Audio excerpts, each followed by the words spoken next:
we're going to talk about some coins you're going to want to hear about. These 5 coins are the most expensive sold so far in 2025. They range from a lot of different stuff, but all are basically museum level. It includes proof gold, 19th century rarities, and the kind of coins that make even experienced collectors like you stand up and take notice. So let's jump in.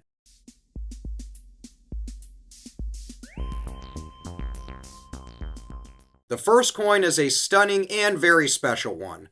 It's an 1835 HM5 Half Eagle.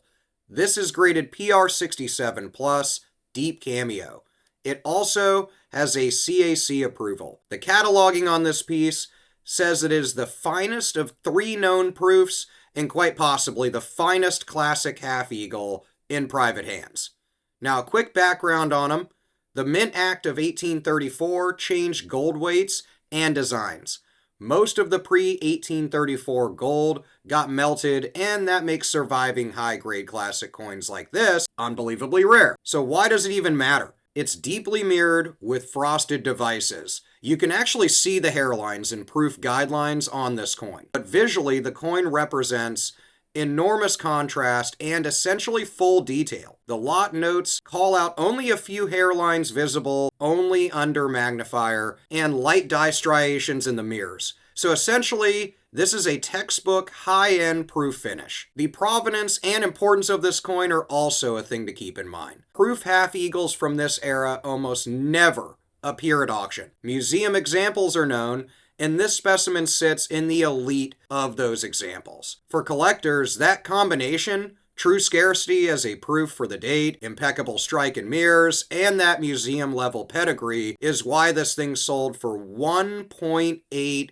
million. Now, a collector tip is for classic gold proofs, look beyond grade to proof finish and originality. The mirror depth, the original toning, and lack of relining or heavy restoration will always make the difference between 6 figures and 7-figure coins. Next up is the 1921 Saint-Gaudens Double Eagle, graded MS64. This one is tied for the finest known example.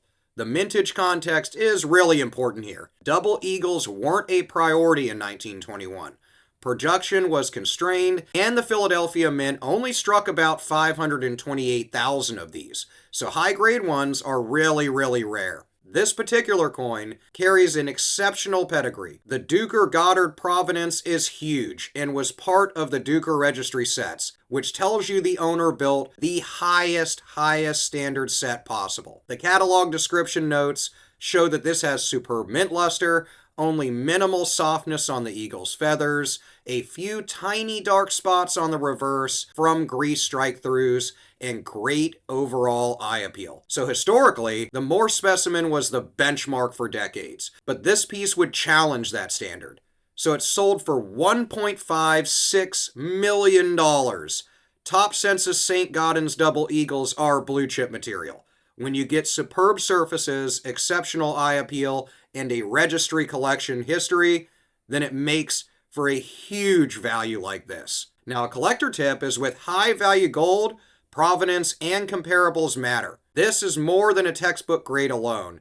If it's tied to a famous set, it has provenance, you're going to expect a premium to the max. Now, moving to the Charlotte Mint, we have the third coin, which is an 1849 C Gold Dollar Open Wreath. This is graded MS62. It's an absolutely beautiful specimen and is known as the finest known example. This is the rarest gold dollar issue from Charlotte, and it's arguably the rarest gold dollar of any mint. Only about 5 open wreath examples are known to be in existence today. A few background points are really important here. The open wreath was an early reverse used in 1849 and then was quickly superseded by the closed wreath. The Charlotte output for 1849 was tiny, and attrition over time has whittled survivors down to basically mythic status. This example comes out of the Richmond Bruce Sherman level material and was cataloged as a registry essential coin. But why the price? Why did it sell for $1.5 million? With branch mint rarities, don't rely on population tables alone. This auction history and collection pedigree really adds to the value and makes the difference in this animal. Let's move on to the fourth coin. It's an early pattern that always gets people talking. It's the 1792 Copper Disme Judd 11. This is graded MS64 red and brown, which is really important here. The finest of 3 plain edge copper dismas known. These pieces belong to a very first experiment of US coinage, so it's super important historically and in numismatics. Historians and numismatists debate exact strike dates for these and who engraved the dies. Everyone agrees these are a foundational American piece. This coin is described with 61.5 grains and the plain edge variant. The plain edge dismas are considerably scarcer than reeded ones. Only 3 plain edge specimens are even known, and this particular piece is regarded as the finest by a huge margin. Its pedigree includes Garrett and Sherman collections, which are numismatic royalty. I'm sure many of you have heard of them. So why 1.5 million? The disma sits at the birth of the U.S. coinage history.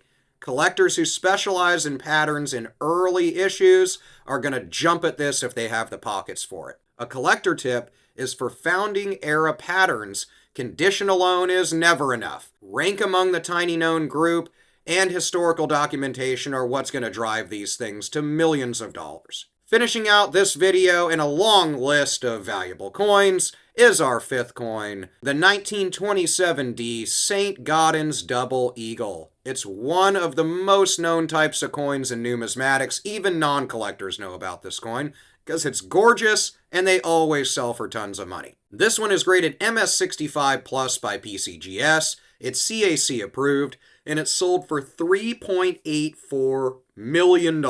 This coin is widely regarded as the rarest regular issue 20th century US coin. Only a handful of examples are publicly available. Heritage notes estimates of about 7 pieces on the market at any time. The coin's backstory is really deep too. It's traced through dealers, major collections, Duker, Fox, Kelly, and its auction history shows dramatic appreciation over decades. A small surviving population at the quality range, MS65 and above, mean every offering becomes a huge event. I mean, Heritage had this huge hosting for this sale. The market for 1927 D Double Eagles is basically a really tight club, if you can imagine. You're talking millions of dollars. The wealthiest of collectors and institutions are going to be the ones that compete for this coin. So why 3.8 million? This thing is super scarce and it's high quality. Even a lower census MS65 is essentially a one-in-a-decade offering,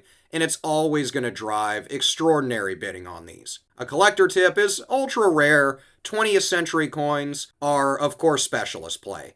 Institutional buyers and high-end private collectors often set the price for these things. If you're thinking of chasing one, then more power to you. Get your provenance and grading paperwork dialed in first, and make sure your pockets are deep. So we covered proof gold rarities, branch mint miracles, early federal patterns, and a 20th century superstar. If you're hunting, studying these lots, or just wanting to learn more about coins, I hope that you found this video helpful. In the next videos, I'll cover more of the most valuable coins sold this year. And in most of my videos, I cover all the regular stuff we can find in banknote and coin searches. Speaking of which, let me know in the comments what you've come across in your coin, banknote, and collectible searches. We will meet there in the comments, and I'll see you in the next video.